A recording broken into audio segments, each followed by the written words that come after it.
சிவசிவ திருச்சிற்றம்பலம். இல்லறத்தார்க்கு வரும் பாவங்கள் தீரும் வழி யாது? இக்கேள்விக்கு உரிய விடையினை காண்போம். புறத்தில் மக்கள் வேளாண்மை தொழிலை செய்யும்போது கலப்பையால் நிலத்தை உழுகிறார்கள்.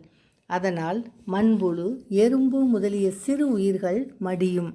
இங்ஙனம் ஐவகை தொழிலால் பாவம் நேர்கின்றது. அகத்தில் மகளிர் துடைப்பத்தால் வீட்டை பெருக்கி துப்புரவு செய்யும்போது வீட்டில் ஊர்ந்து திரியும் எறும்பு, மூட்டைப்பூச்சி போன்றவையும், மருந்து தெளிக்கும்போது கொசு, சிலந்திப்பூச்சி, கரப்பான் பூச்சி போன்றவையும் சாகின்றன.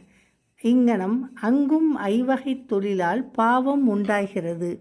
சிவபெருமானை வணங்குதல், தீ வளர்த்து சிவவேள்வி செய்தல், சிவ ஆகம நூலை கற்பிக்கும் ஆசானையும் சிவசமயத் துறவியையும் தினமும் வழிபாடு செய்து அவர்களுக்கு வேண்டுவன உதவுதல் போன்ற புண்ணிய செயல்களாலும் சிறு உயிர்களை சாகப் பண்ணுதலாம் பாவத்தை இல்லறத்தார் போக்கிக் கொள்ளலாம் என்று சிவதர்மோத்தரம் என்னும் நூலில் 182வது பாடலில் தவத்திரு மறைஞான சம்பந்தர் அருளியுள்ளார்.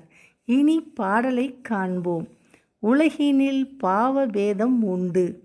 உளவு ஆதி ஐந்தால் அழகு இடல் முதல் ஐந்தாலும் அவ்வினை அரும் எம் ஆதிக்கு இலகிய எரிக்கு நூலை இசைத்து அருள் குறவர்க்கு என்று நிலைமையை தவர்க்கு பூசை நித்தலும் நிகழ்த்துவார்க்கே என்பதாகும்.